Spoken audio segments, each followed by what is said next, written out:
तो चलिए फ्रेंड, आज हम लोग देखते हैं क्लास 8 का भूगोल। ठीक है, हम इसमें आप आज देखेंगे संसाधन के बारे में। ठीक है, अब संसाधन क्या है हम इसी के बारे में चर्चा करने वाले हैं। ठीक है, क्योंकि आज जो भी काम किए जाते हैं वो बिना संसाधन के बिना कोई भी काम संभव करना नहीं है। तो जैसे संसाधन किसे कहते हैं वो देख लेते हैं। तो हमारे चारों ओर नज़र आने वाले वस्तुएं जो हमारे लिए उपयोगी है एवं हमारी बुनियादी आवश्यकताओं को पूरी करता है उसे संसाधन कहते हैं। ठीक है, क्या बोलते हैं?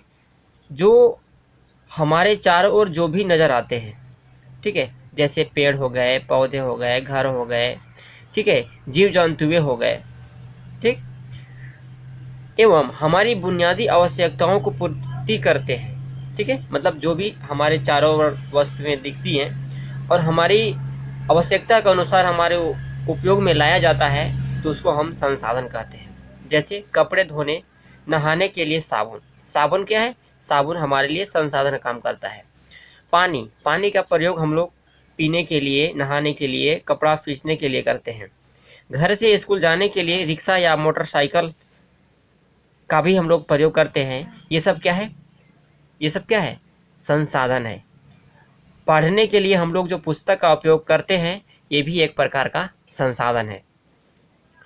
इत्यादि, जैसे सब्जियां, अनाज का उपयोग हम लोग करते हैं, ये सभी क्या है? संसाधन है। ठीक है, अब संसाधन शब्द जो है रिसोर्स शब्द हिंदी का रूपांतरण शब्द है।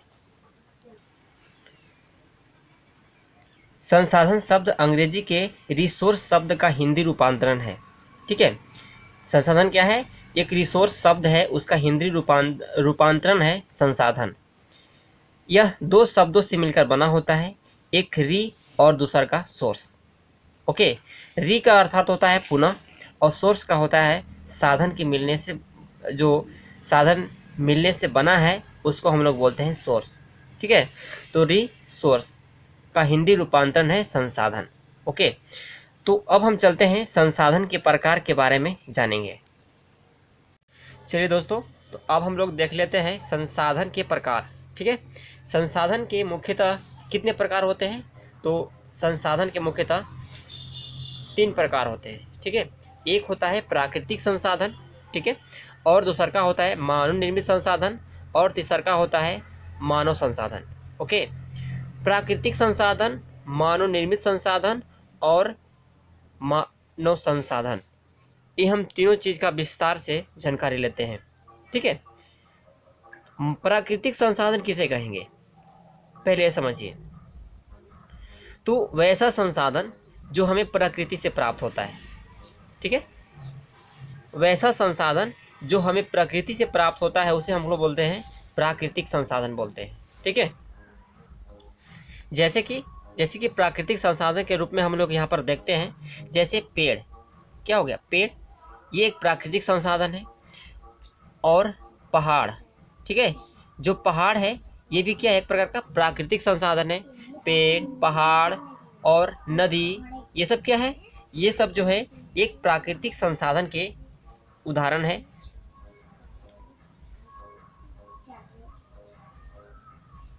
तो आप कहेंगे कि सर तालाब क्या है? तालाब, तो भाई तालाब जो है आपका ये प्राकृतिक संसाधन नहीं है। हाँ, इसमें जो जल निहित है वो एक प्राकृतिक संसाधन है, बट जो तालाब बनाया जाता है वो किसी इंसान के द्वारा बनाया जाता है, इसलिए हम इसको मानव निर्मित संसाधन बोल सकते हैं। ठीक है, लेकिन जो नदी में, तालाब में जो जल है, जल जो है यह एक प्रकार का प्राकृतिक संसाधन है। ठीक है, तो आपको समझ में आ गया हो कि प्राकृतिक संसाधन कहते किसको है। तो वैसा संसाधन जो प्रकृति से प्राप्त होता है उसे हम प्राकृतिक संसाधन कहते हैं। ओके, अब देखिए हम लोग प्राकृतिक संसाधन के प्रकार के बारे में देखते हैं। ठीक है, बारी बारी से हम लोग देखेंगे, मानव निर्मित संसाधन ही हम लोग देखेंगे और मानव संसाधन की भी हम लोग जानकारी लेंगे। ठीक है, तो पहले हम प्राकृतिक संसाधन की डिटेल्स जानते हैं, प्राकृतिक संसाधन के बारे में पढ़ते हैं, इसके बाद हम लोग मानव निर्मित संसाधन के बारे में पढ़ेंगे।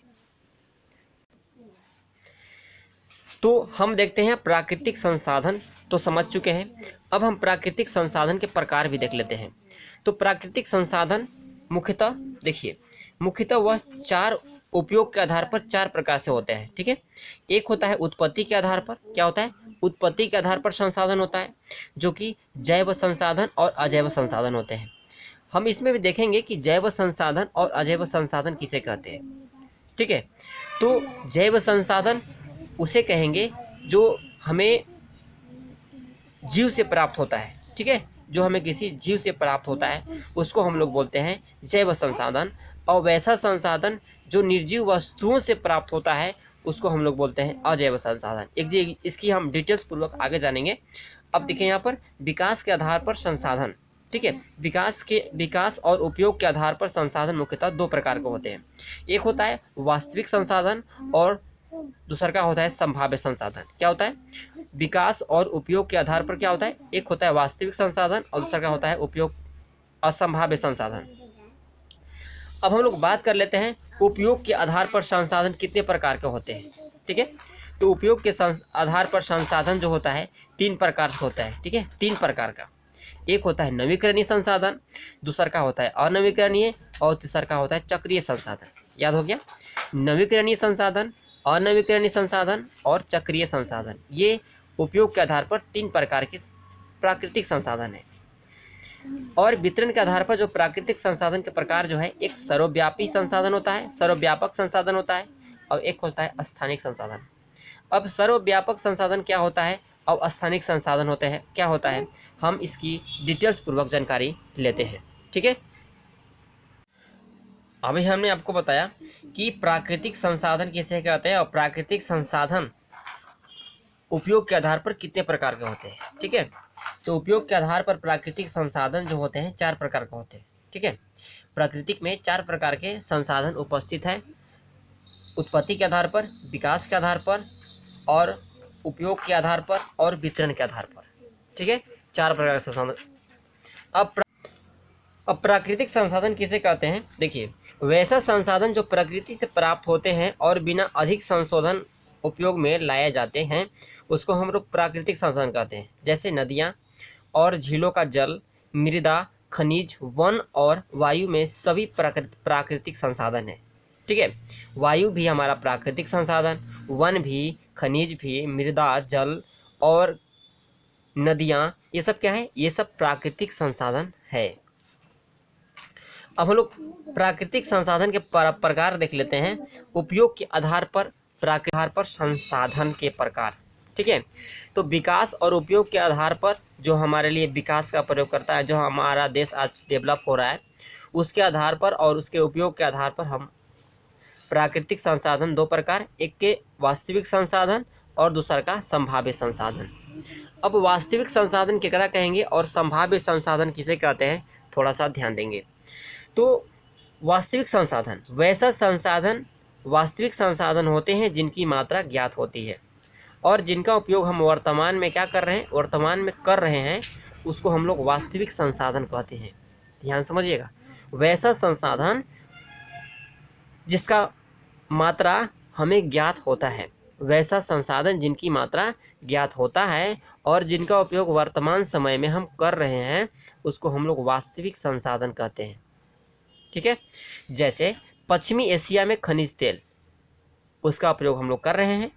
महाराष्ट्र में जो दक्कन का जो पठार में जो काली मिट्टी है, उसका भी प्रयोग किया जा रहा है कपास उगाने के लिए।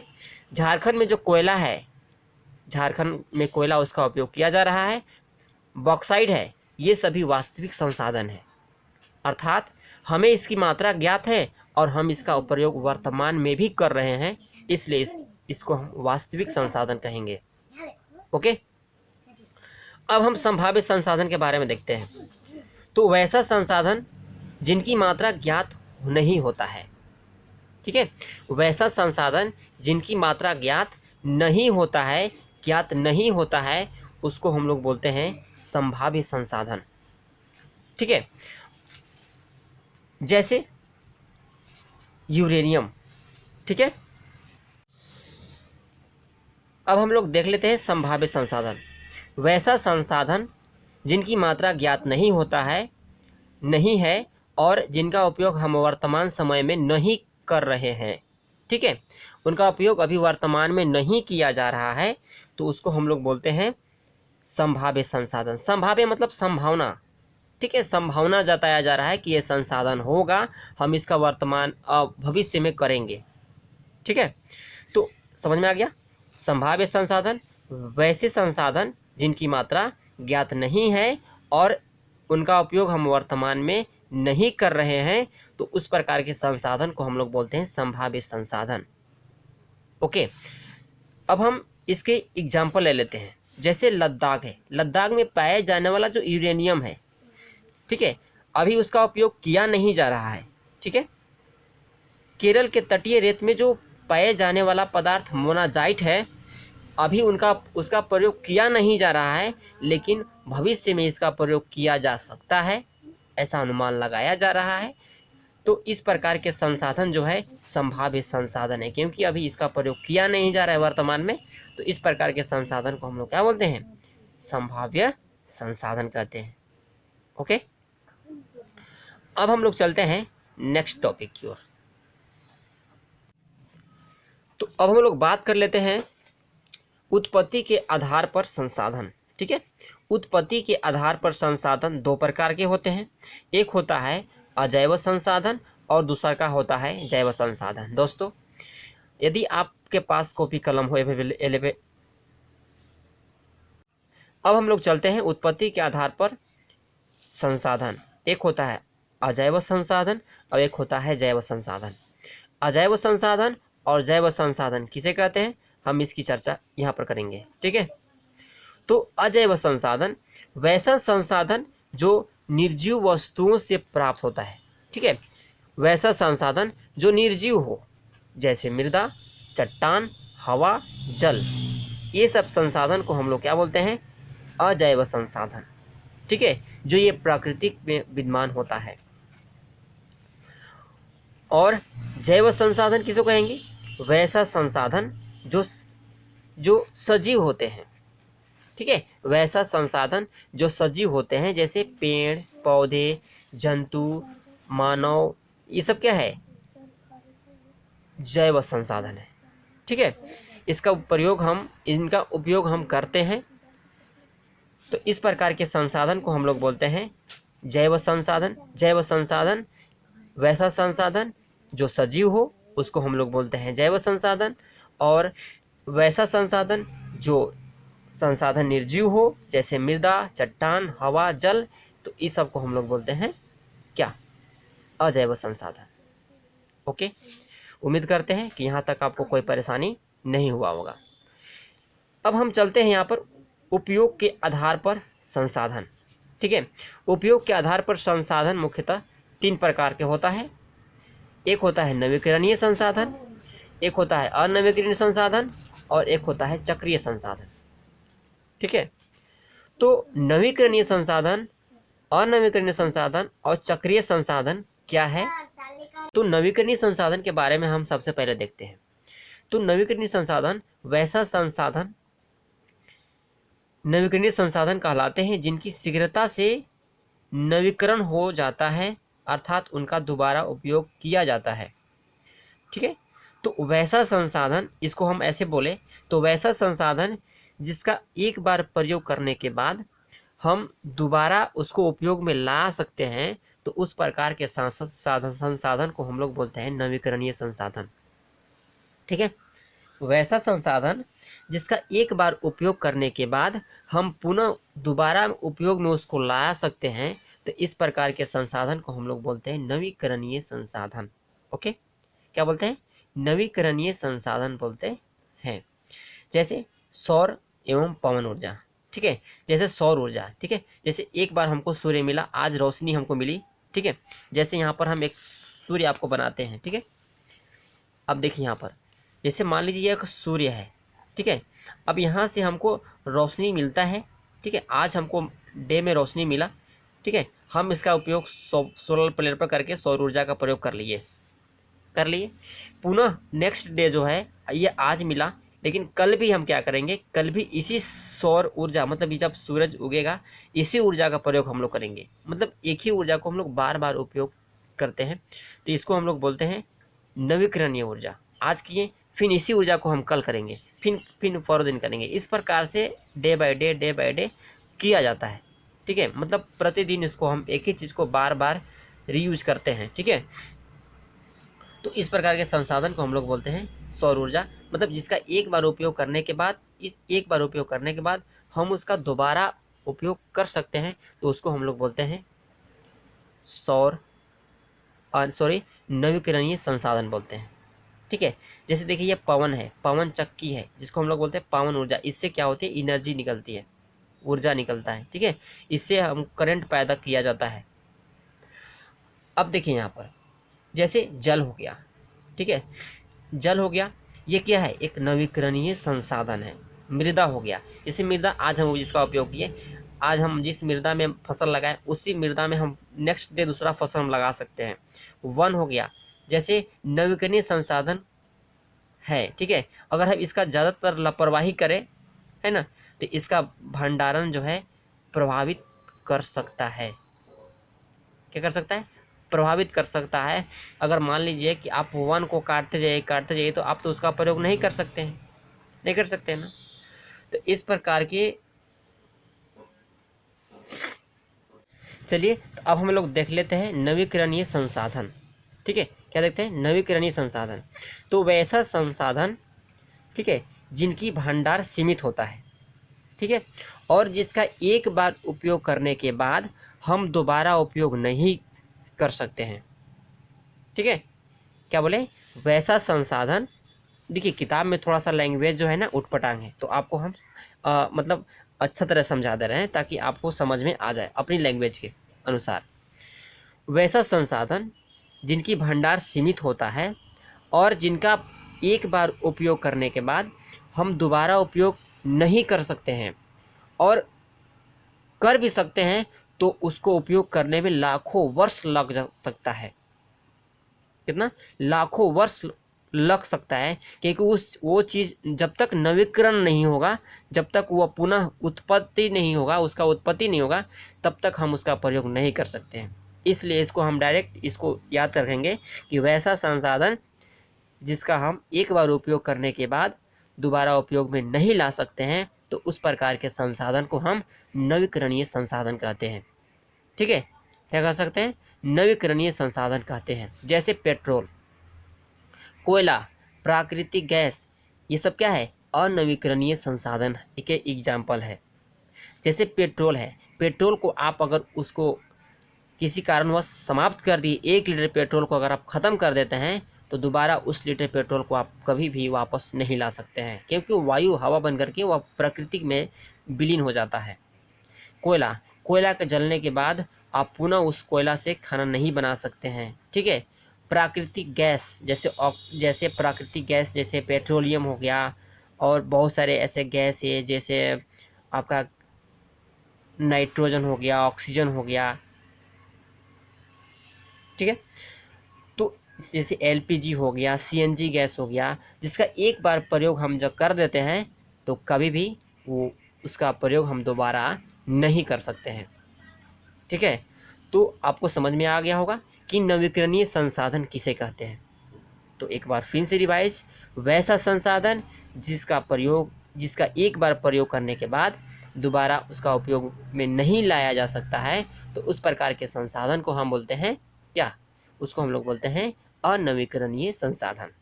जैसे पेट्रोल, कोयला और प्राकृतिक गैस, ये सब क्या है, अनवीकरणीय संसाधन के एग्जाम्पल है। और हम देखते हैं चक्रीय संसाधन किसे कहेंगे।